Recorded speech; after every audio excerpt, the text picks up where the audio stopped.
werewolf, skinwalker, wendigo, shapeshifter, wolfman, rougarou, dogman, known by many names, seen and witnessed by few, feared by all. Lock your doors and check under the bed as we join Danielle Steadman as she opens the book and adds another chilling chapter in her Dogman Diaries.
Hi everyone, this is Danielle Steadman and I'm the host of Dogman Diaries.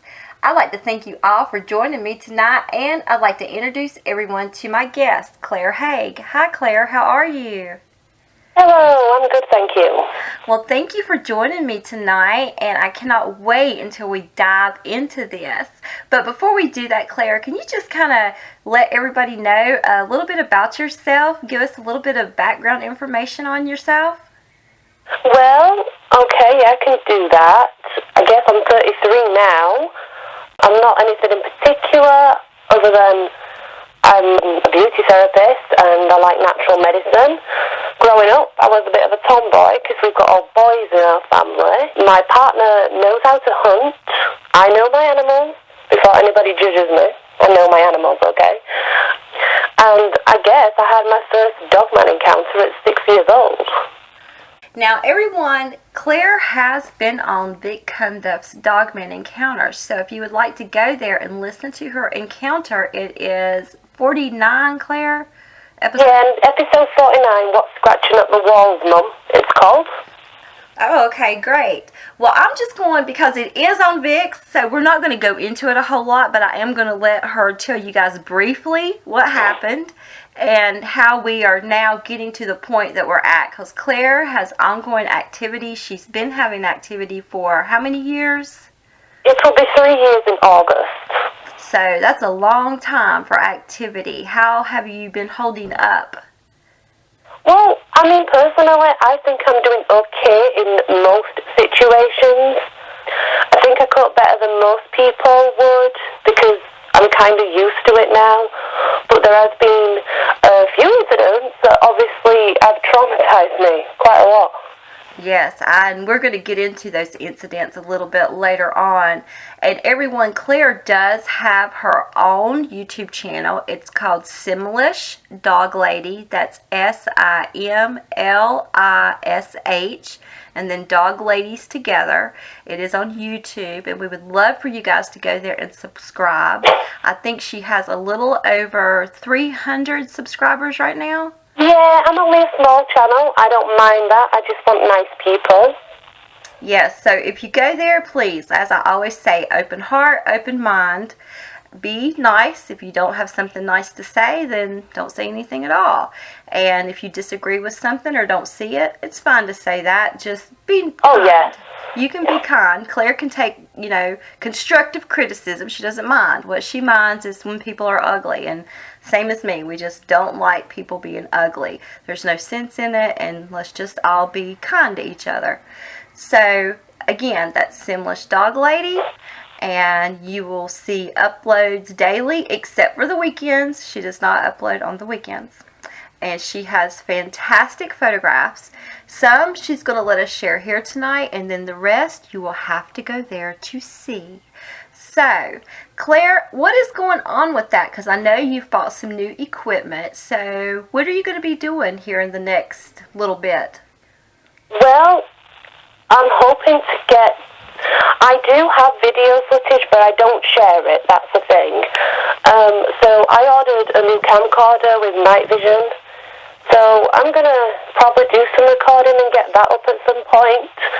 I have an audio recorder now that I can leave out overnight.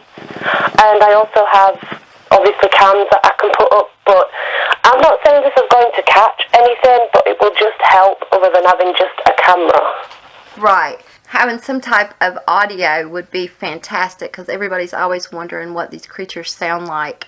And in my opinion, you have such a unique situation. Claire and I, for those of you that don't know, Claire and I have become very close. In fact, she is second in command at Dogman Diaries, meaning if I'm unavailable, you folks will be talking to Claire if you contact Dogman Diaries. She will also be uploading video for me if I'm unavailable, and I will be doing the same for her channel. We are working on a few things together that at this time we don't want to mention, but we are working on a few things. But we do talk daily, and Claire has a very unique situation. And Claire does not classify herself as a researcher, because when we start talking research, everybody has to understand research is very detailed. It takes a lot to be a true researcher. So she is an observer, and she has, she has seen some wonderful things. She has seen some horrible things, but she has also seen some very wonderful things. And through her observations, she and I have been, like I said, talking back and forth, and we feel like we are starting to figure some things out about these creatures. And Claire, at this point, I know when you were on Vic's show, what did you think at the time you were on Vic's show about these creatures? Well, you see, the problem with that, Danielle, no one was really there to actually help me. So I guess I was very confused.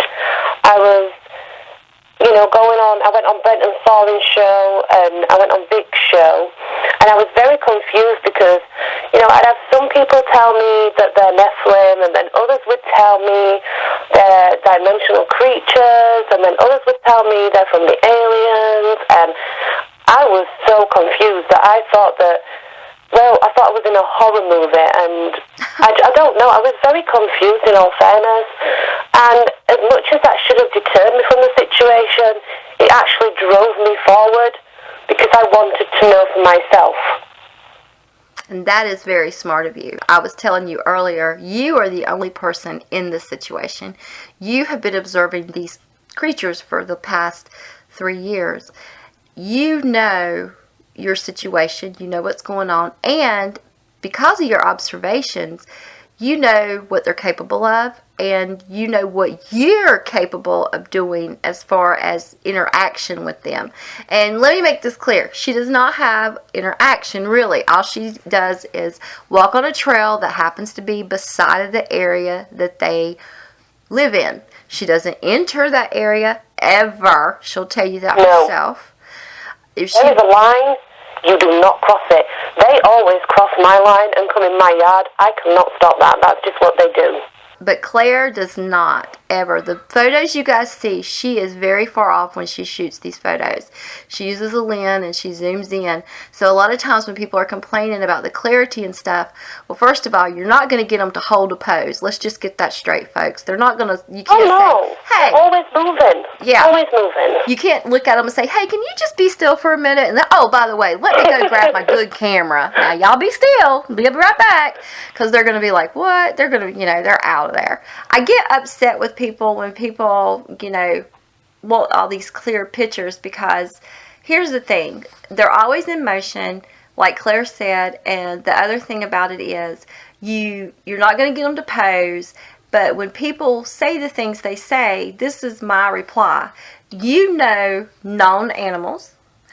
The next time you see a rabbit, a squirrel, a raccoon, a possum, a deer, I want you to run and get your camera and try to either get good pictures or video of that animal before it disappears. I promise you're going to start to look at it a lot differently, because I tried it. Not easy, folks. I had just a little possum in my garage, and he was moving, and every picture I took of him from 5 feet away was blurry. I could not get it to focus in, and I was like, my Lord, he's 5 feet away.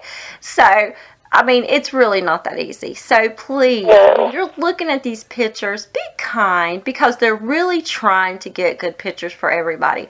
But it's just not that easy. It's just not. So again, be kind. Claire, I know you have gotten some really, good shots of these creatures. Thank you. And I know you don't cross that line as far as interaction, but you have been observing, and you have really, like I said, you've had a unique opportunity, and instead of moving like most of your neighbors, you've stayed. Of course, I know there was a few times you wanted to move, but you have stayed. But because you've stayed, you've learned a lot. So can you just tell us a little bit of the things you learned about, and folks, Claire and I have decided not to call them dogmen. We don't really like the term, because we don't believe these creatures are men or human at all.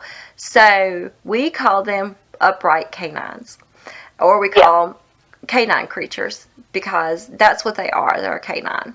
And we just don't like any of the terms out there other than what we come up with, and that's upright canine or canine creature. That's what you're going to be hearing us both refer to them as from now on. But Claire, can you just go ahead and tell us what you've observed since you've been on Vic's show that's kind of, I'm not going to say turn the table, because I know you still think they're quite dangerous, but what are just some of your thoughts and feelings about these K9's now? Okay, well, first of all, I'll apologise. I do have a cough, guys. Anybody who knows me knows I've got a bad chest, so they know I'm going to cough. I'm sorry, can't help it. It's just going to happen. Firstly, after observing them for as long as I want to make this quite clear. They have never attacked me personally, okay? And like Danielle says, there's a line that you don't cross, and I'm always behind that line.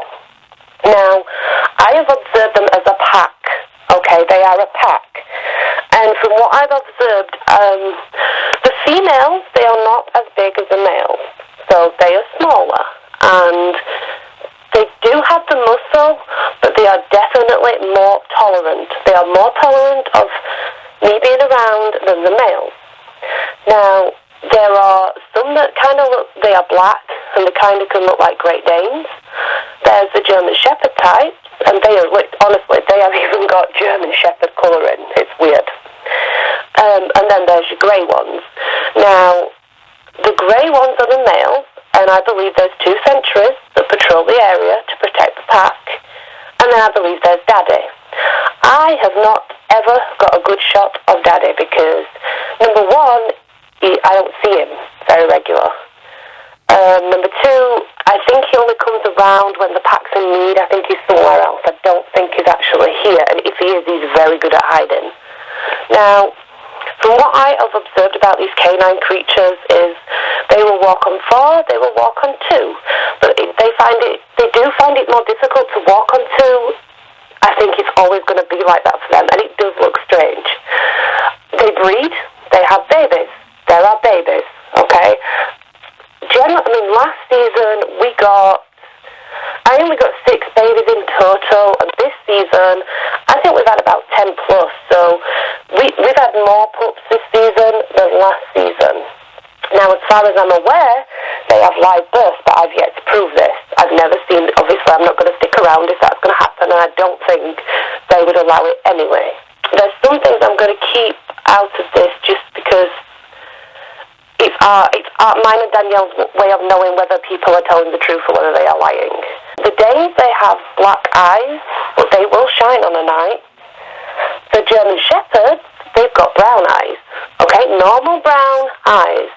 And the puppies, they are really cute, but their face is really cute. Now, I'm going to bring this up because this is true. If you've ever seen a baby bat's face, okay, that's kind of what you're looking at in the puppies. They do. Just minus the different colours. But they do look a little deformed because when they're born, it's actually their back legs that are longer than their front legs, okay? And then as they grow, it changes in proportion. So they do look a little abnormal when they're born. They're basically acting like any animal would act. You know, the males protect the pack. They stick together as a group. They eat as a pack. They help each other out. They're really good mums, really good mums. And the babies, because they have hands and not paws on the front, what they do, the mums carry them around because they grip onto the mum's back. Like little monkeys do. They will grip onto mummy's back and she will take off with them. And then that way, she doesn't lose them because they're actually gripped onto her back, which is kind of cool.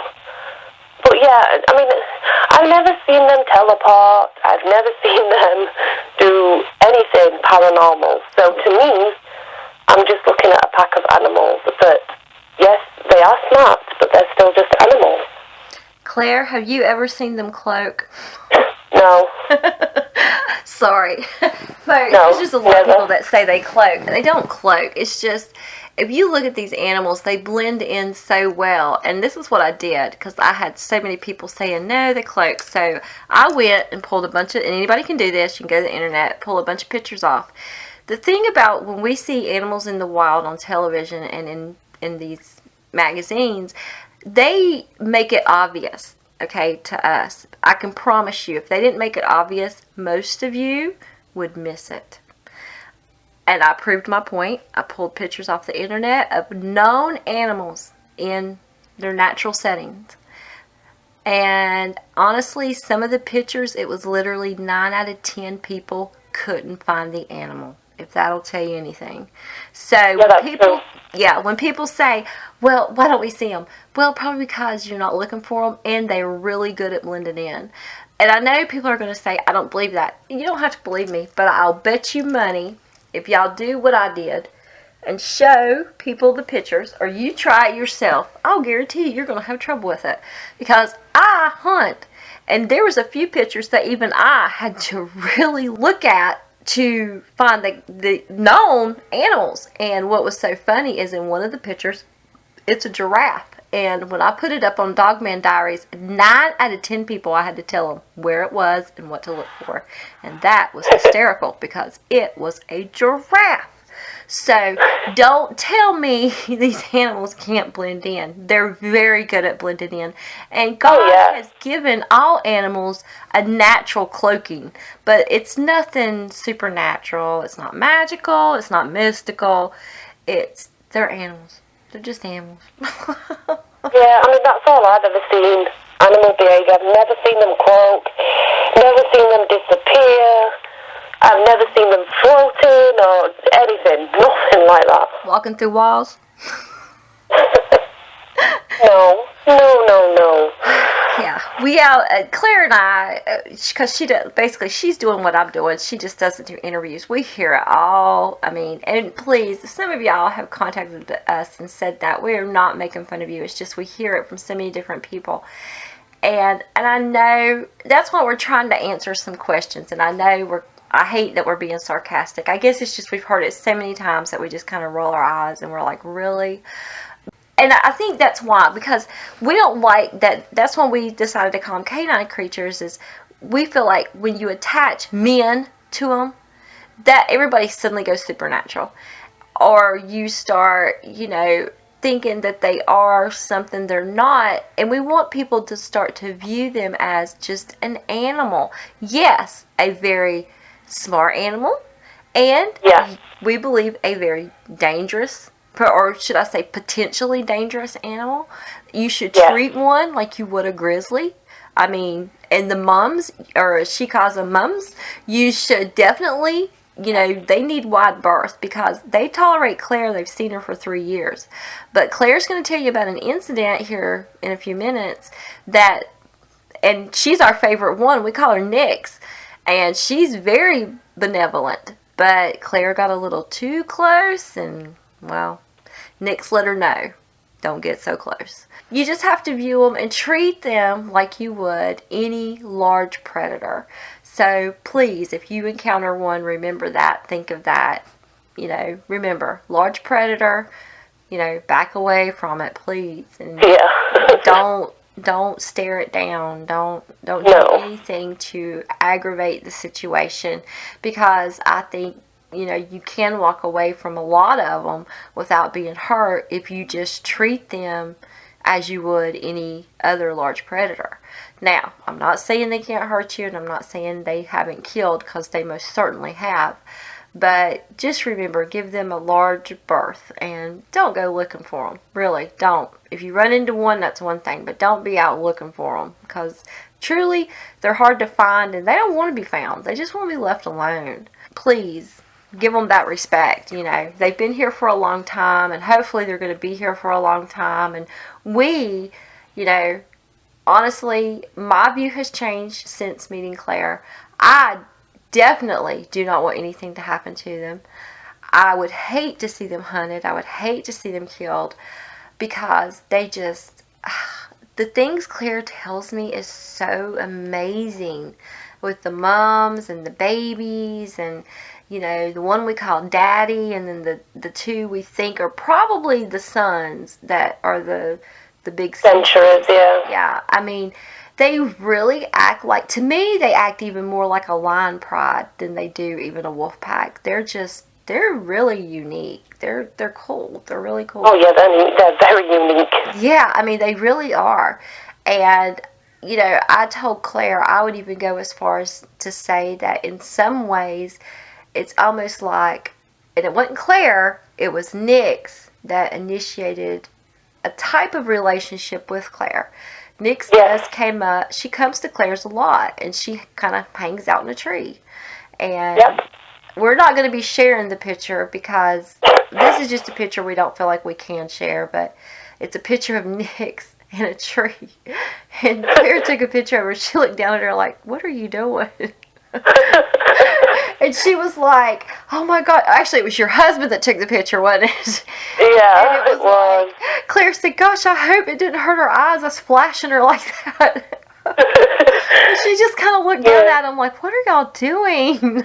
Yeah, she didn't make no move, no nothing. She just sits there. Yeah, and I mean, to me, that says a lot, even though so many people warn Claire about staying away and this and that. She can't stay away. They come to her. I mean, she has no choice but to interact with them. I mean, she really doesn't. I mean, like I said, she's not really interacting, but to a degree, if y'all know what I'm saying. So, I mean, but on this particular evening, they walked outside, and Nix was there, and they took a picture of her, and they went back in. I mean, they didn't stick around and hang out below her, but she didn't offer to come down the tree. She didn't growl. She didn't bark. She didn't do anything. She just looked at him like, "Oh, hi." You're like, "I'm here." Yeah, and I mean, in the picture, she's sort of cocking her head like a confused dog would. Yeah, she was. Like, "What are you doing?" Yeah, exactly. But we do believe the females, like Claire said, we think they are much more tolerant than those males. Those males are not very tolerant, and y'all will be seeing some pictures of the males here soon that nobody has ever seen, that Claire got just for Dogman Diaries. And Claire, let's talk a little bit. In fact, I'm going to go ahead and put those pictures up. So let's talk a little bit about these two pictures you took for Dogman Diaries. What happened? How'd you get these pictures? Because I know you had never taken pictures of the males before. Well, Nix is easy to get pictures off, but she's around all the time, and usually in a typical area where I know to find her. Now, the male, well, I was walking as usual. I had my dog with me as well, and I mean, the first thing that hits you is it just doesn't feel right, it was dead quiet. There was no females around, and I'm thinking, this is a little strange. It's usually nicer than this. And I see him way in front of me, and I see him, and he's coming at me. Okay, and he is like, you can see in the picture, okay, he's guns are blazing, his teeth are ready. But he's not coming at me full force or anything. He's just coming at me like, no, you're not allowed in this area right now. You need to leave. And sure as hell, I took that picture and I left, okay? Because that's when you know you have to leave. If a male is coming at you like that, get away. Don't stay there. He could have run right up to me and took me out in a second, and my dog. But he didn't, okay? He just warned me. That's all he did. He warned me, and I knew to go.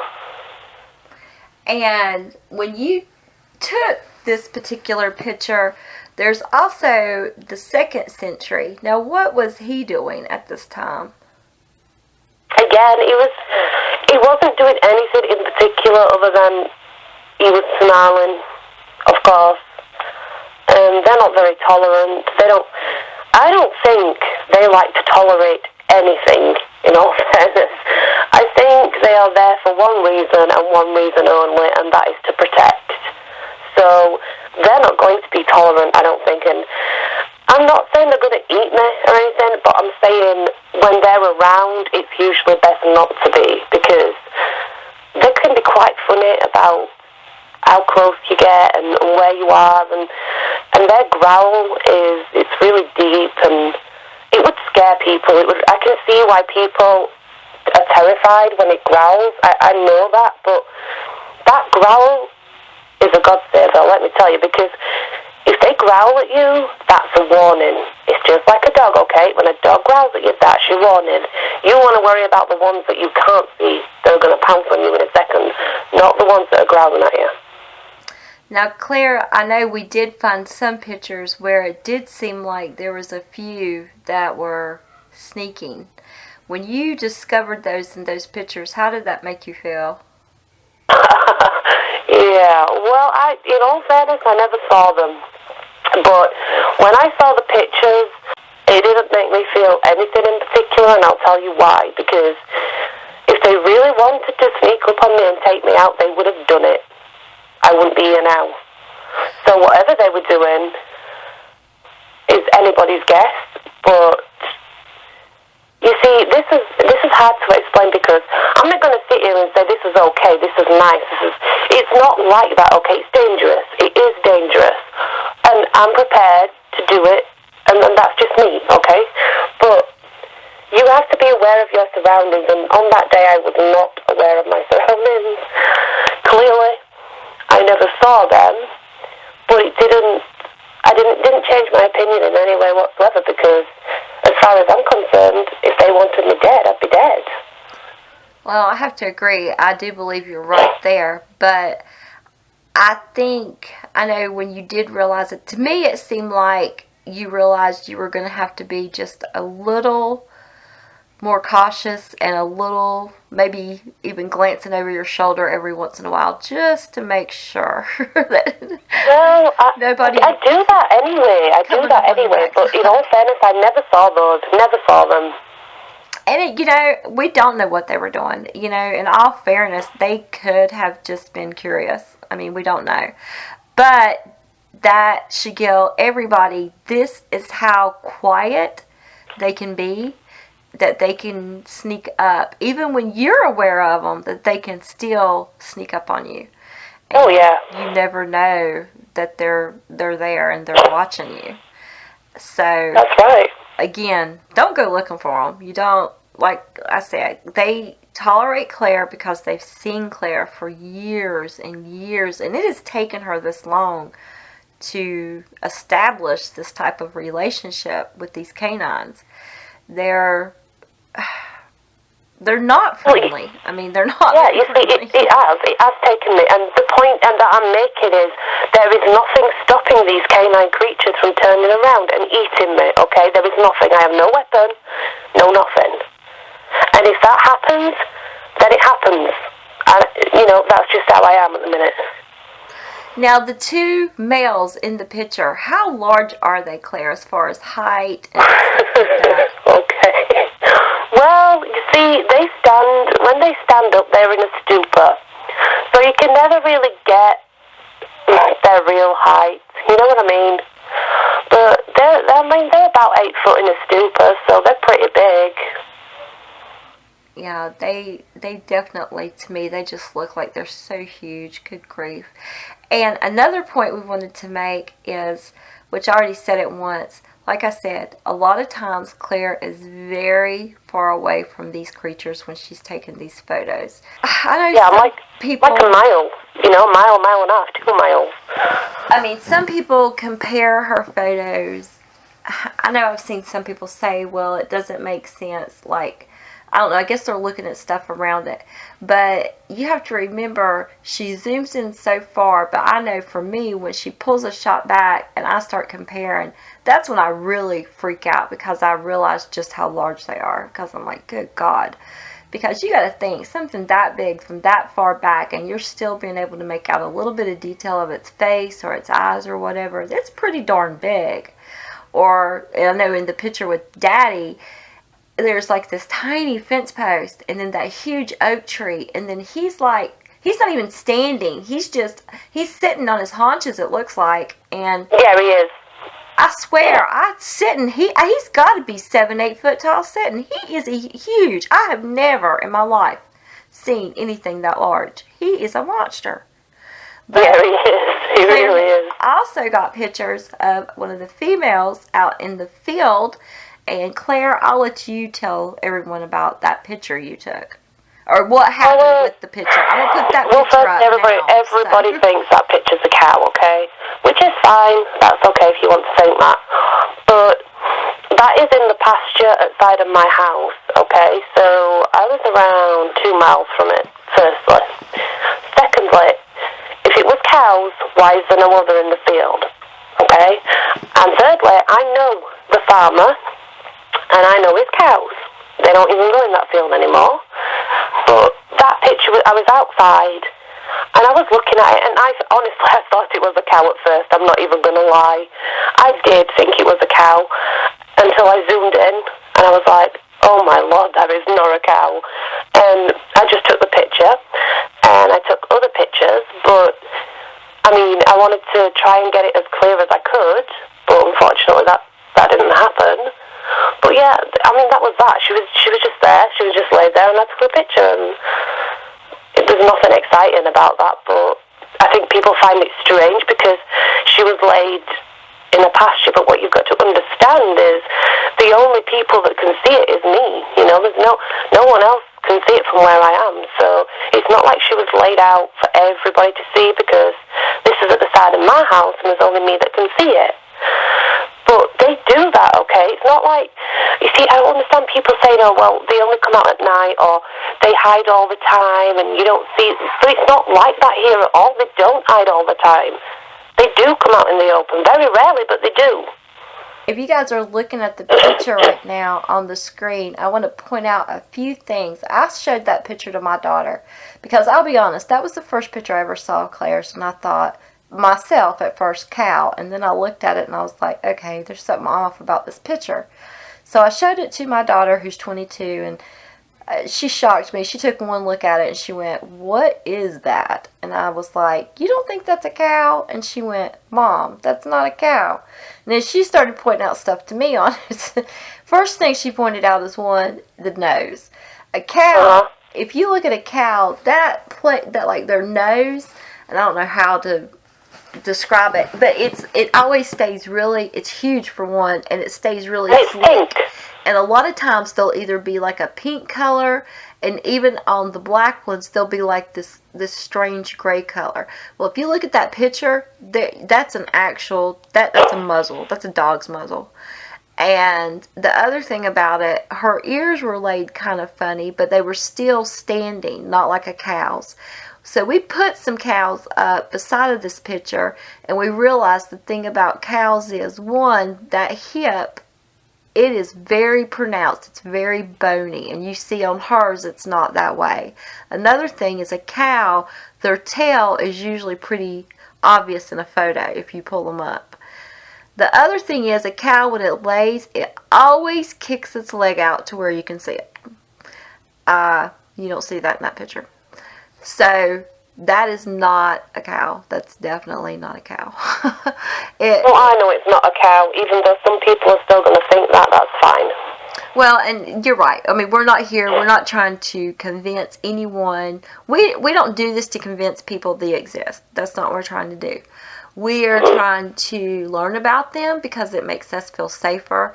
And we do believe that, like I said, they are potentially very dangerous. So we want to try to help people who are having issues with them.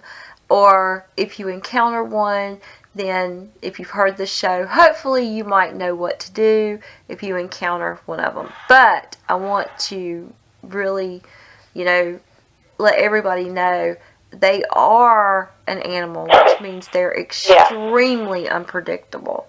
So you have to be very careful, if you do encounter one. I mean, definitely don't try to call it to you or befriend it, because that's no. Yeah, that's not a very smart thing to do. Well, Claire, at this time, I want to get into a little bit, because we kind of did this backwards, and I'm sorry because I did that. It's not your fault, that's mine. Can you tell us just briefly how you did go on Vic's show and what that was about, and then what has happened since that show? Well, when I went on Vic's show, it was in sort of the first year of seeing them. And when I first saw them, I never associated the actual them that I saw back to the one that I saw when I was 6. Not until later on.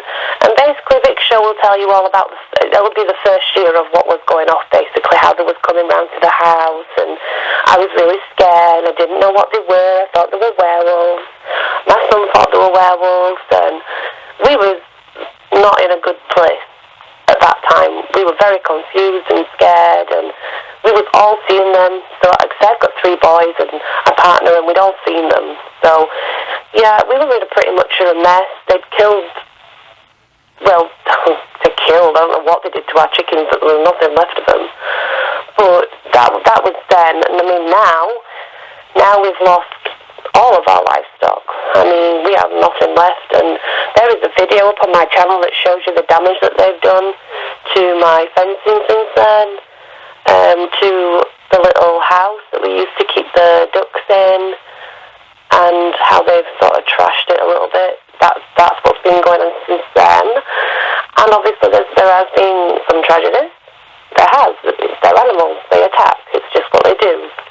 And unfortunately I have lost 3 dogs. So they're still animals. They're still going to attack. And I've learned that the hard way. Now, I'm going to tell everybody right now, I'm going to have Claire tell us about what happened with Ellie, which is her first dog. This is really graphic, so all I can say is if you don't handle things graphic well, then don't listen. If you have young children, I would say I really don't think anyone, probably, in my opinion, under about 15 should hear this. Just because it is so graphic, and most children are so attached to their pets. So, like I said, they're your kids. Use caution though, because it's going to be quite graphic what she's about to tell you happened to her 3 dogs. And if you don't mind, Claire, will you start with Ellie and tell us what happened with Ellie?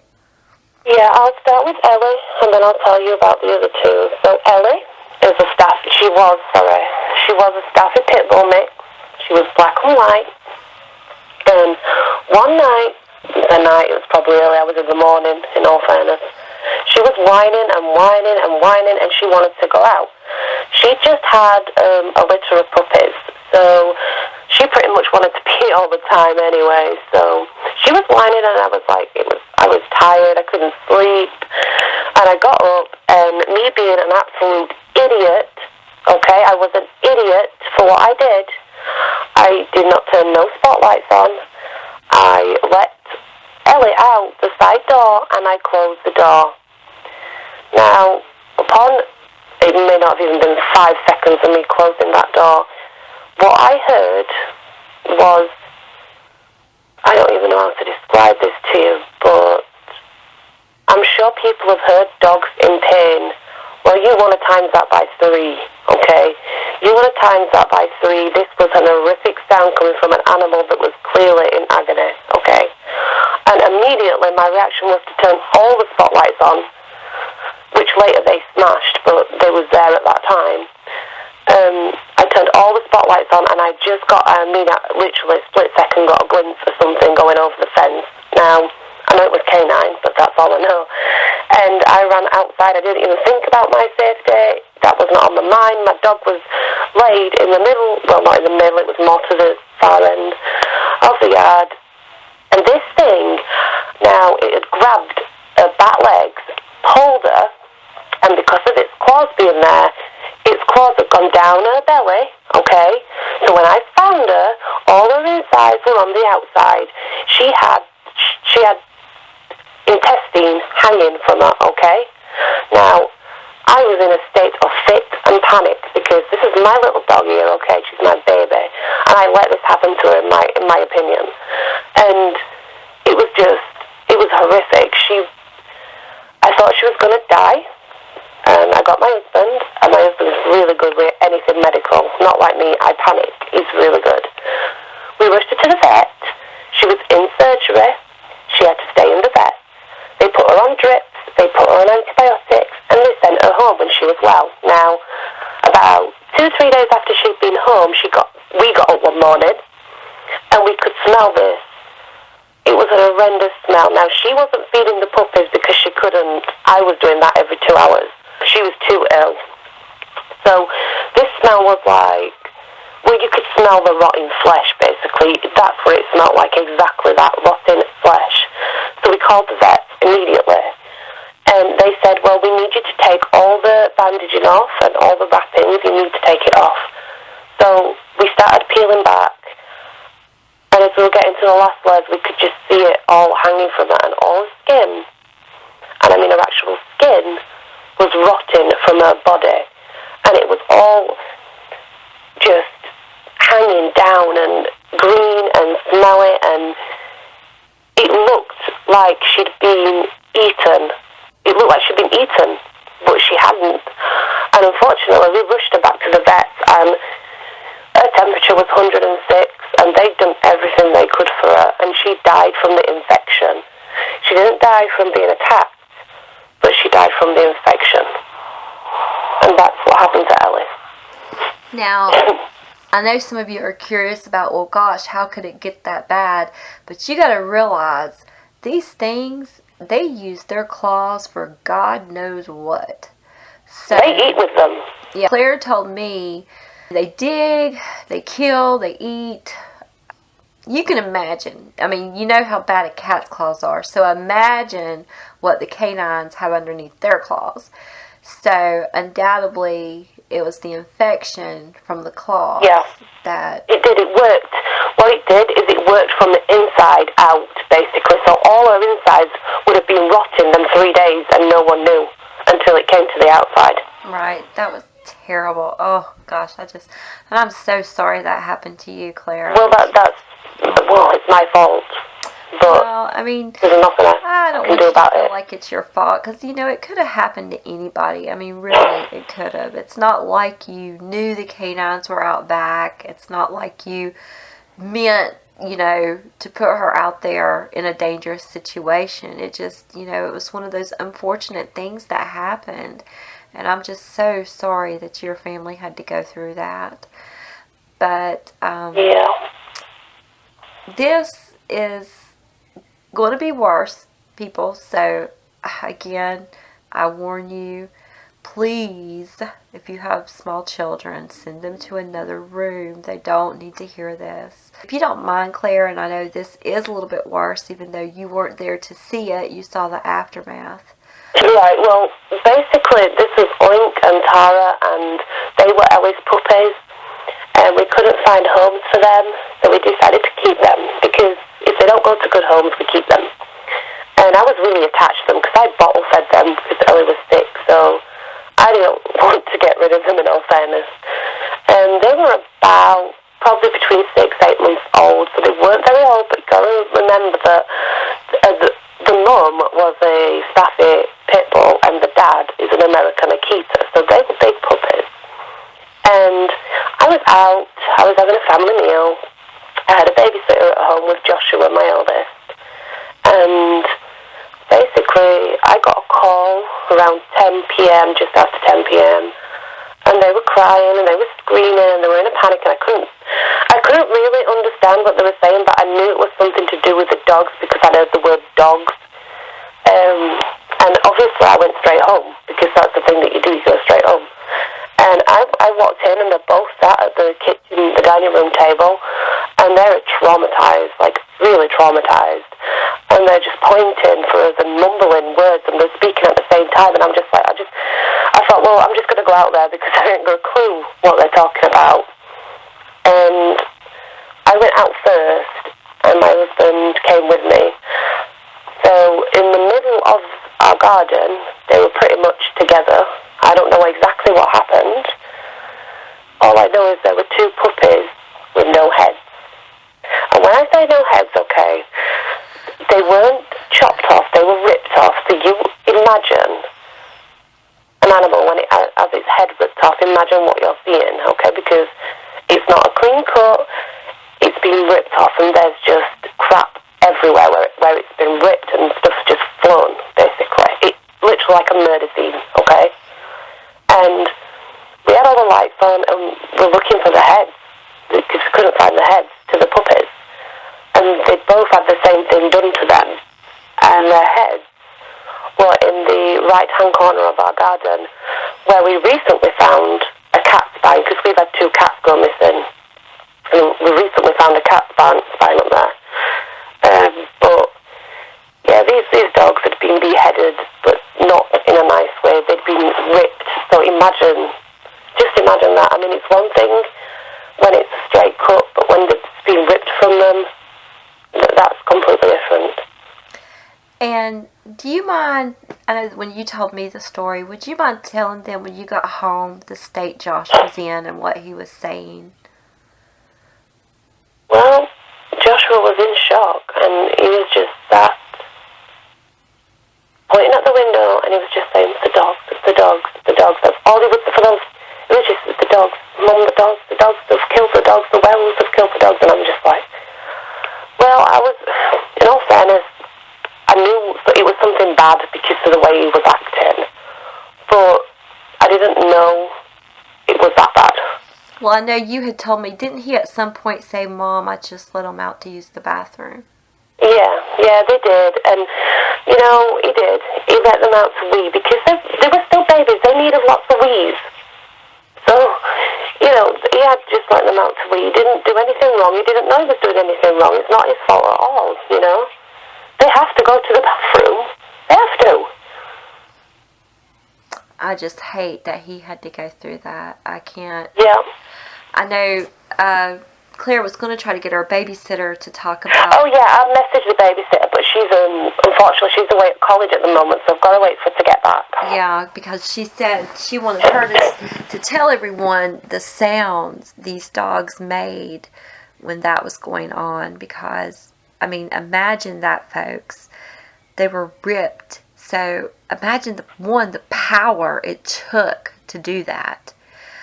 But to have your head ripped from your body, I mean, it's just, I can't even imagine. It's horrifying. It's absolutely horrifying. I mean, they are extremely powerful animals. And we know the males are the ones that do these things. It's not the females that do this. This is the males. Oh, it's definitely the males. And the only thing we can come up with is they're that territorial. They're just territorial. Oh, yeah, because they didn't eat the dogs. They didn't eat them. It's not like they wanted food. Right. They didn't touch the dogs. They didn't eat them in that sense. They didn't touch them in that sense. They just killed them. And if you don't mind, because I think it does kind of go along with what happened to you, could you tell everybody what you have found out and what's happened to some of your neighbors? I have not. No, I've never really got into that because it's all been new. It's all what's been found out. I mean, I did go on Vic's show and tell them about the cat that had been skinned next door, but no one believed me. They were like, a cat can't be skinned and survived, but trust me, this cat was, and it did survive. It's dead now due to old age. And then the other neighbours, they had two ferrets, right? And I know you're thinking ferrets are not very big, but they were hefty little buggers. And they had I think they had 11 cats. They had lots of cats, okay? they love their cats, so they had ferrets and they had cats. Now, I don't know what happened because they have gone and not come back, but basically all I know is that they spoke to my husband, not to me, and they said, well, our ferrets have died, some dogs have mauled them to death, and there were just bits of them left. And they said that they had lost 6 of their cats. They'd just gone, they couldn't find them. Now, they didn't go into any details, but they left. They left their home. They went.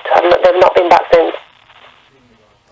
And would you just tell everybody the state this home was left in? Because Claire and I speculated and we're more than sure that these people saw the K9's and they really freaked them out. Because these people, when we say they left, you've got to bear in mind this house cost them around £270,000, okay? It's a fairly newly built house, okay? They wanted to be in the countryside. And like mine, it leads straight onto the backs of this, where they are. And unfortunately, I think they did because they had only been there 6 months, guys. And to put that much money into a house, a dream home in the countryside, and just literally within overnight they just went, and they even left like the curtains up, the blinds are up. There was a car in the drive, but the other car was gone. It just didn't make no sense. It doesn't make any sense. Yeah, it's like they just said, enough's enough, we can't take it, and we're gone. Yeah. I mean, really, it seems that way. Yeah, there's a few abandoned houses on the street anyway, so... And Claire, if you don't mind, tell them what has since happened to the new neighbor that just moved in. Oh, the Chinese lady. Yeah. Oh, well, she's on her way out too, so... Wow, she just got there. Seriously? I'm sorry, folks. This is going to be like one of our phone calls for a minute. Really? She just got there, Claire? She's she's had enough. Oh, my God. It's been, 2 weeks? Uh-huh. Bless her heart. And she was hysterical. Well, because she's got dogs. I mean, she's got 14 dogs, I think. Yeah, 14. And 2 of them have been mauled. Oh, Lord. And she's not really talking about it to anyone. She's saying it's another dog that's done it. But the one dog that she would talk about, whatever had happened, it had its bottom jaw basically ripped off. Oh, so its whole bottom jaw was ripped off. Now y'all know what we're talking about. Sorry, that's kind of how our phone conversations go sometimes. It doesn't matter. It's fine. But, gosh, I forgot to tell you, she's ready to go. Bless her heart. She's only been there 2 weeks, too. Man, I bet she feels like she walked into a nightmare. Uh-huh. Well, she came from London to settle down in a quiet countryside place, so yeah. Yeah, quiet, all right. That's what she thought. Oh, yeah. Bless her heart. Well, like I said, they won't talk about it, you know? Well, I know that Claire, when I had asked Claire about it, and Claire had told me about it, she was going to try to talk to her because she said that morning after this happened, I mean, she had literally just moved in. She was hysterical, wasn't she? And you couldn't talk to her because she was just... she was shouting in her own language and stuff, and I couldn't understand her, so... Yeah, that's sad. I hate that that's happened to her. Yeah. So, there has been all of this going on around Claire's neighborhood. There's also... But they won't talk. They won't talk. Yeah. People just don't want to talk. Now, I'm going to have Claire tell you guys the reaction, though, of her neighbor next door when she we felt like maybe Claire should perhaps warn her because she's there by herself a lot. Claire, you want to tell what happened with I will, because she's been there. I'm not going to mention her name, it's not fair.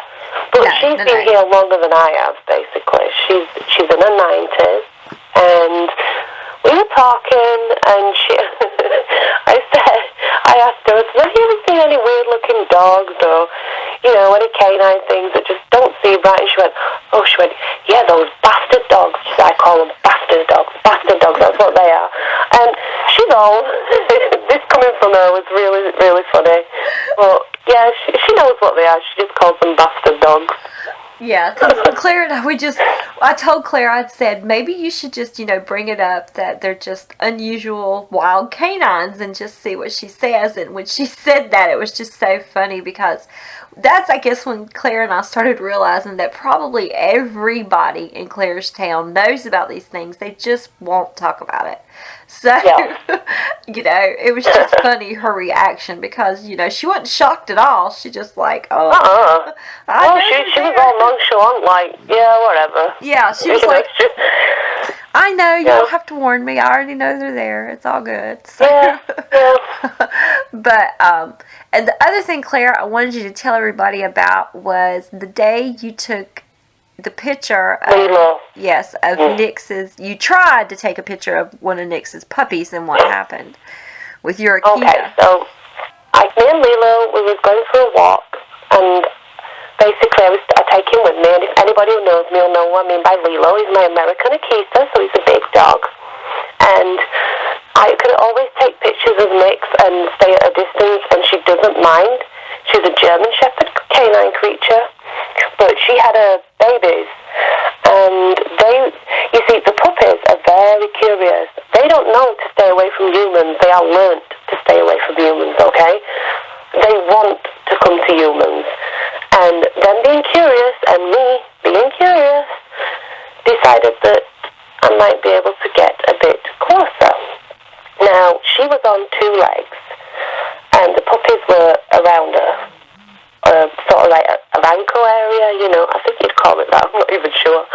But they were around her, and I bent down, and I went to get closer, and within a split second, and I mean it was so fast, she went from 2 legs, I say to 4, but what she actually did was swipe with her hand. Now, she missed me, but she got my dog. She swiped him across his front paw. He's still got the scar, actually. And those babies, they climbed on Mummy's back. They actually climbed up her legs onto her back and hung on like a little monkey, and she was gone. And all that took, I swear it took about 3 seconds at the most for all this to happen. Now, Lilo had an open wound on his leg, but Lilo's fine. He healed and everything. He got staples in it. But again, like I said, that's why you shouldn't get too close, because that's what happens. And you do not feel any animosity or blame Nix at all for what she did, do you? No, she was protecting her babies. This is the thing. It's like, okay, let's just say we're in a park and we've got our babies, our children, okay? And a complete stranger came up to them and was, doing something with them. We would not agree with that. I wouldn't as a mother. I'd step in, and that's all she was doing, She was like, and she stepped in. And for me, it also proved just how tolerant she is because, Claire and I talked about it, folks, and she could have taken Claire's head off. She yeah, she could have. But all she did was swipe at her to get her back, to get her, away from her babies. And thankfully, Lilo saw it, stepped in the way, and she got him. But she still didn't kill him. She could have. She could have killed Lilo and she could have killed Claire both, but she didn't do that. She ran away. She even ran away. So it's not like she swiped at y'all and then turned vicious and started growling and coming at you. She was just like, okay, I'm gone. She just got away from you. Got away from you. Yeah, she did. And she is the most tolerant of all of them, definitely. And we think she's also probably one of the best mothers. But we feel she might be an older canine, too. Yeah, I do. And maybe an elder. Yeah, we've also discussed that she's possibly the alpha female of that pack. We're not sure, but there was an incident. It's so hard to tell with the females, because there's so many females compared to the males, so... Well, the only reason that made me think she might be an alpha female is the day, or it was actually a few days she hung out in Claire's tree. There's been something going on, and I'm going to let Claire tell you guys. And it's almost like Nix she's on watch, like she's watching over everybody. It's very odd. Like I said, it's odd. Nyx is odd. But, and we named her Nyx because that's goddess of the night. Well, if you look it up, you can look it up, and it means goddess of the night. We wanted to give some of them names instead of just calling them German Shepherd or just great names. There's different ways we refer to them, but we just decided because Claire does see Nyx so much that, go ahead and just kind of give her a name, so when we talk about her, we know who we're referring to. We know what we're talking about, right? Right. And just like Daddy, that's why we call him Daddy. I refer to him sometimes as Big Daddy, but it's just because he's such a monstrous creature. Claire, I know we're not going to talk a lot about it because it's very traumatizing to Claire to talk about this.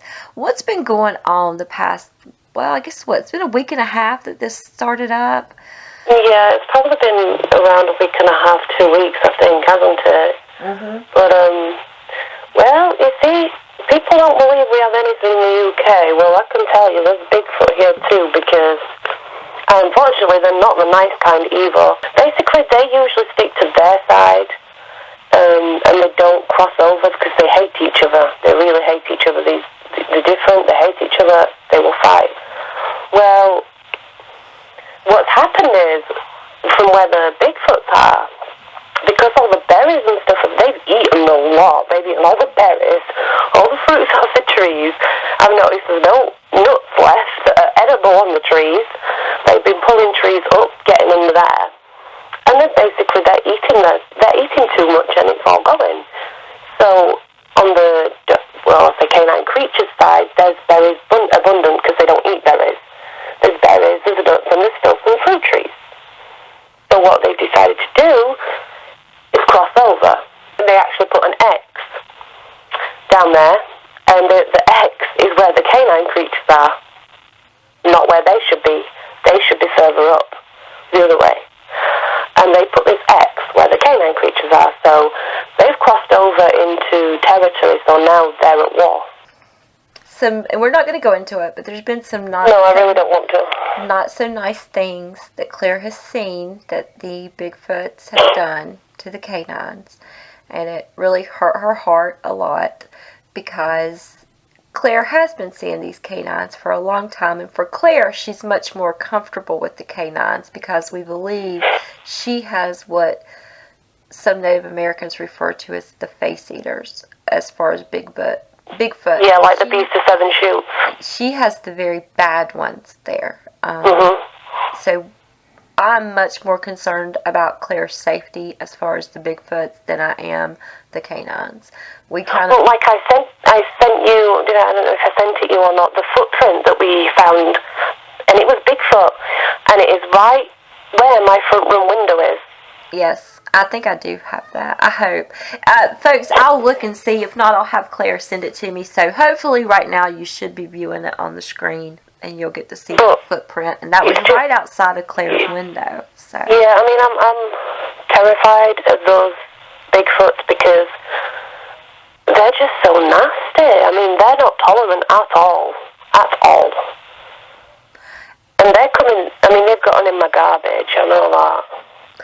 And I know everybody is wanting to hear a few stories, so I am going to ask Claire to tell us briefly a few stories. You can go to her, like I said, Simlish Dog Lady, subscribe.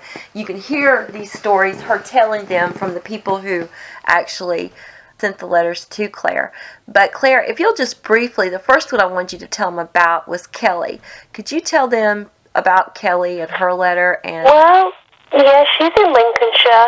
And her mum and dad don't believe a word of what she's saying, by the way. They don't believe it, okay?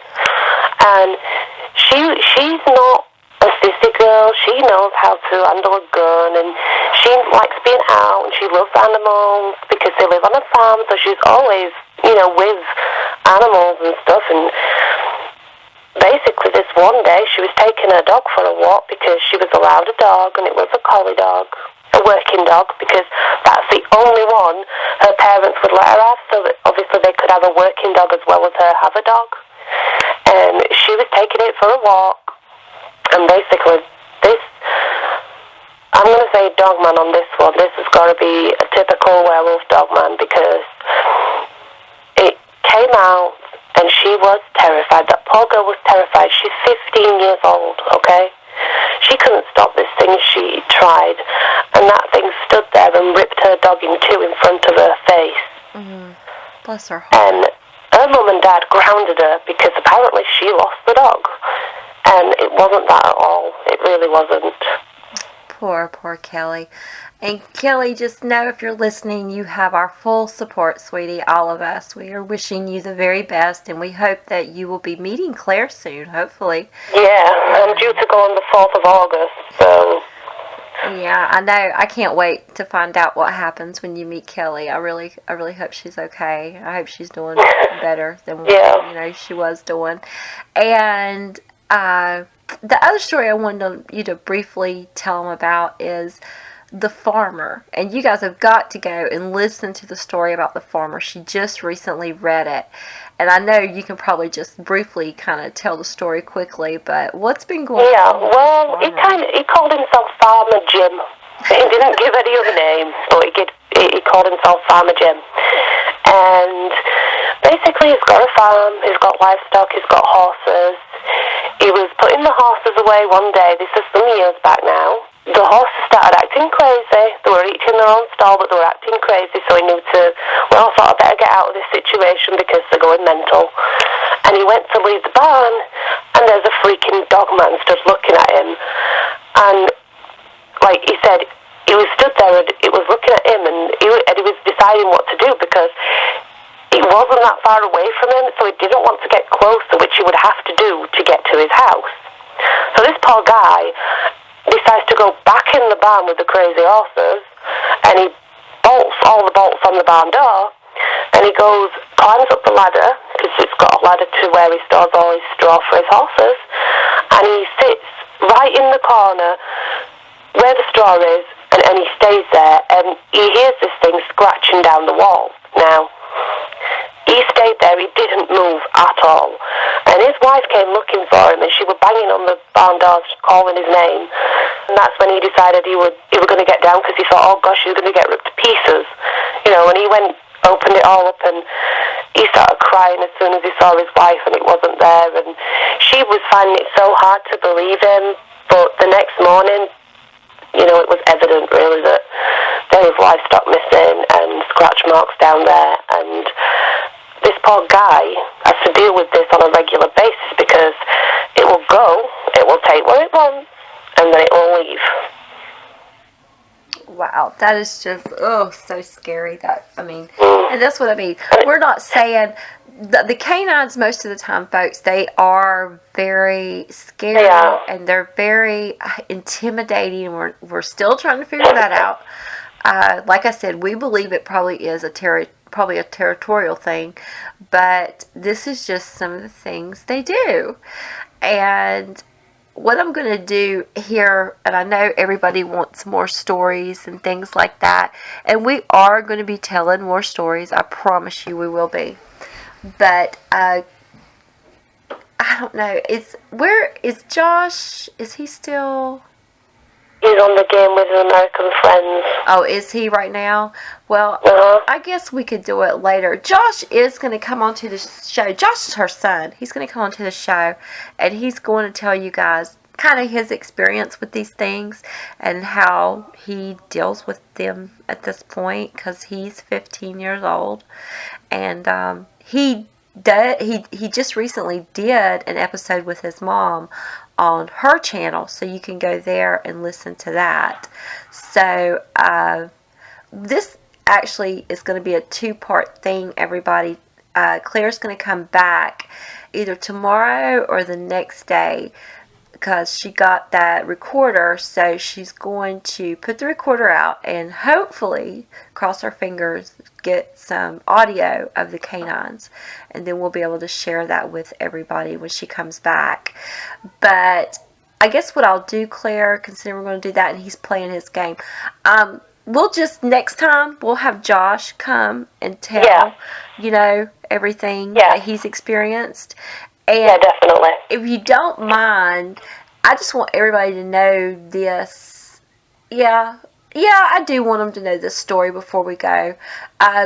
There was something that happened with Lee a few weeks back when he went to help his dad. Can you tell everybody what happened? Well, when we went to help his dad, because his dad's retired and he was doing the garden and he pulled his back.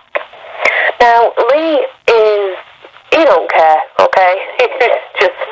He's so, laid back, and after everything he's seen in the military and stuff, nothing really phases Lee. And he would go down that trail on his own on his bike multiple times to get to his dad's house, to get to a shopping centre, and it's never bothered him one bit. Now, this one particular time, he said, I don't know why I did this, but he said, I got so far in, and I couldn't do it. He said, I don't know what told me not to do it, but I couldn't go through there, Claire. He said, you're going to kill me, but I actually found the main road, and I actually went along the main road with all the traffic, because I felt safer with all those cars than I did going through that trail, and that is very unusual for me. Now, that night, we got a visitor, a K9 visitor, and I don't know why it did what it did. I can't explain it. But we were sat in the room, and I was nearest to, we have a snake, and I was nearest to him. I was next to the living room door, because behind that snake cage is a living room door. Joshua was sat next to me, and Lee was on the other sofa. This is after he'd come back from his dad's. It was later on in the night, and we thought it was in the house. I mean, we really honestly thought this thing was in the house. The living room door was vibrating. The outside door was vibrating. There was growling and snarling. And we all panicked and we all froze in fear. And it stopped and Lee stood up. And he said, what was that? And he walked around ever so slowly, expecting something to come from around the corner through the hallway. And he said, there's nothing there. And there was nothing there. Now, what was there is marks on the door, where this thing had literally shoved its arm through the letterbox and quite obviously grabbed our living room door, and its nails had gone through the living room door, and it had shook it very violently. Now, I don't know why. I wish I had the answers. I just don't. But I'll tell you something. That was probably one of the worst times ever, because I'm telling you, it sounded like it was there on the other side of that door. It sounded like it was there. It was coming. It sounded like it was in the house. It really did. You always say nothing ever rattles Lee, but even Lee was rattled that evening. Oh yeah, this did. Yeah, very much so. I mean, Danielle, it sounded like it was in the house. Well, I know when I was listening to Josh. I mean, he was saying is that y'all all really thought it was in the house, and I think what upset Josh, which we'll get to talk to Josh about it the next time, but it seemed like Lee being upset is what upset Josh, because he said, I've never seen Lee like that. Lee doesn't get upset. So I think that's probably, and if y'all hear screaming, I'm sorry, nobody's being killed. My older kids are tickling their sister, and I'm going to have to go in there and kill them, because they're not supposed to be doing that. I'm so sorry, everybody. But, so, again, I'm sorry, everybody. Hopefully they'll keep their little sister quiet for just a few more minutes.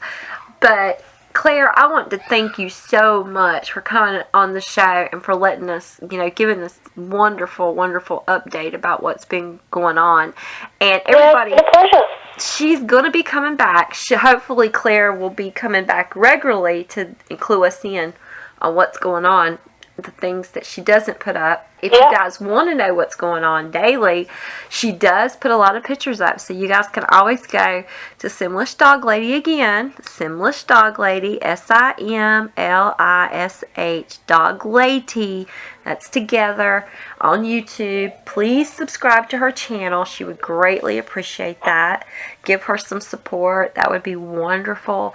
Like I said, open mind, open heart. Go there, look at the pictures, let her know what you think. She would greatly appreciate it, because she does like to share her pictures. She just wants everybody to be kind about it. And the other thing, in closing, we wanted to let everybody know, even though she loves to share her pictures, and she does ask for help on her pictures, but what she means is, if you think you can help her with her picture, please email her, ask her. Oh, yeah. She will send you the picture. Yeah, ask me first, please, because some people think it's okay to take a screenshot of my videos. Okay, that's still stealing. Yeah. And that's my hard work, okay, because you're not going out there and putting your life at risk to do it. I am. Right. And I agree with her. I don't think anyone should be screenshotting it or taking video or posting it anywhere without Claire's permission. If you're doing that, and there is a few people doing that, because I've caught them, you're stealing. Plain and simple, you are stealing her work. It is wrong. And I have told Claire she most definitely needs to turn you into YouTube, because that's not fair. You're not giving her any credit, and you're just putting her work up and letting other people think that it's yours. Whether you comment back that it is or is not, the fact is you are letting others believe that is your work. That's not your work. That's her work. And she needs the credit for it. And if you're going to do that, then I'm sorry. You should get a strike from YouTube. That's just my feelings. And if you're listening and you don't like that I said that, well, you shouldn't be doing what you're doing. That's all I can say. A thief's a thief. Sorry. But I'm sure that's going to make people mad. Well, I mean, it's the truth. I mean, it's just the God's honest truth. And like I said, Claire does allow some people to mess with her pictures and manipulate them to bring them out more. But she sends them to them. And they offer. And Claire accepts that help from them because she gets to know them. I mean, Claire's had people do some really bad stuff to her. I mean, you guys got to remember, she left YouTube because people were so horrible. So, I don't want her to leave YouTube again. I mean, she's become my friend, and I want her to stick around and show us this stuff, because everybody complains about pictures, and then when you get someone willing to come forward, then you just want to put the pictures down. Well, hello? No wonder nobody wants to show their pictures. If they're just going to have people be ugly. I mean, I can't blame them. I wouldn't show pictures either. So that's why, I mean, lately I've stopped sharing some of mine, and I will only share them with you, Danielle, because you get fed up of hearing it, you know? Oh, and I don't blame you, like I told you. And let me tell you, folks, I'll never share them with anybody, because one, they're not mine, and two, this is just the fact that she and I are such good friends, and she trusts me. I would never, ever go behind her back and release her pictures without her permission. That is wrong. And there's also people who have been saying they want to come to Claire's and do research and documentaries and all kinds of craziness, and it's not happening. Y'all are nuts. No, I'm not really interested in anything like that. I appreciate the offer, I'm very grateful, but I'm not interested. I'm happy the way things are right now. Claire has, I feel, and you can correct me if I'm wrong, Claire, I feel like you've now kind of become these creatures' protector. You most definitely do not want anyone hurting them. No. Claire feels like a few weeks ago, somehow someone might have found the location. Well, I hate to tell you, when you don't know what showed up, tell them, Claire, what happened. Yeah, they did show up, and they showed up with thinking they were odd and this, that, and other.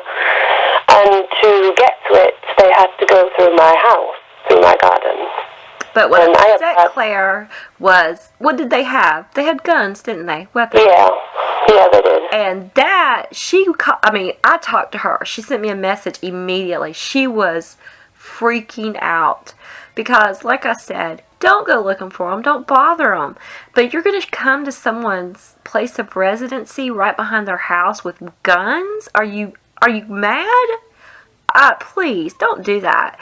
And let me tell you, those K9's, they can protect themselves. I don't worry about the K9's at all. I worry about people doing stupid things to these creatures, because you're going to get yourself killed. So just leave them alone. But luckily, no one was injured. I don't think they were there very long, which I bet I know why, but we don't know for sure. No, they were not there very long. Yeah, I don't even think any shots, nothing was fired, but they definitely... They fled. Yeah, they got out. So, just don't do that to her. She's kind enough to share the stuff. Don't be trying to figure out where she's at or show up at her house, because there's very few people that have her location, and she is not going to give it out. And like she said, she appreciates the offer, but she doesn't want any documentaries. And all these people saying they want to come and do research. You really think you can do research in a month? Okay, I don't know where you got that idea, but true research, we're talking Jane Goodall. You get what I'm saying, folks? Years and years and years. Lots and lots of money is involved, okay? It's establishing, their eating habits, how they hunt, how they, breed, where they go, because we know they disappear in winter. So we're not, Claire's not an idiot, and she talks to me about everything, and I always tell Claire it's up to her, but if it was me, no, I would not ever take anybody up on their offer unless they could truly prove to me that they are a true researcher who is actually going to be able to invest the time and money and years to come out there and do real research on these creatures. And they would have to have some pretty darn good credentials if it was me. I mean, you better be you better be some type of scientist. Like I said, it better be Jane Goodall, for God's sakes. It has to be her, okay? She better be the one knocking on your door asking to do this. So, just, like I said, Claire is kind enough to share this stuff. Please don't spoil it for everybody, because you're not going to spoil it for me, because I'm still going to get to see stuff. So, y'all can do whatever you want then, but I'm going to get to see stuff, and then y'all won't get to see anything. So, and I would hate that. Like I said, I really would hate that, because she is kind enough to share things. But again, Claire, I want to thank you so very much for coming on to Dogman Diaries tonight. And in closing, is there anything you would like to say to everyone? Well, I just want to emphasize that no one should ever go looking for these creatures. I think people forget I did not go looking for them. They found me. There's a big difference, okay? Very big difference. Just remember, they're animals. They're dangerous. Don't put your lives at risk, okay? Because I have no choice. They are in my garden, practically. And some nights they are actually in my garden. So I would hate to think somebody listened to me and then went looking for them, because that's not the point I'm trying to get across at all. Well, I think that is some real words of wisdom there, Claire, and I hope that everyone heeds your warning and they don't go looking for the K9's. But again, Claire, I want to thank you for coming on Dogman Diaries and for telling your story. Thank you. Yes, and thank you, and we will see you back very soon, or we will hear you back very soon, should I say. Yeah. If you'll hold on for one moment, Claire, I'm going to close Dogman Diaries out. Yeah. Everybody, I want to just say thank you so much for listening and for all the support that you've been given to me and to all of the guests that come on to the show. We really appreciate it. I know all of my guests really appreciate it. And it's been a little rough lately, but hopefully things are going to get better. I do have a lot of stories lined up that have been recorded. I have more that are going to be being recorded soon. And I have a lot of stories that have come to me in letters that I am going to be sharing with everybody very soon. I'm trying to figure out how I want to share them. But some of them are, I'm telling you, they are really going to freak you out. But anyway, again, I just want to say thank you, and that I definitely am very thankful for all the support that Dogman Diaries is receiving at this time.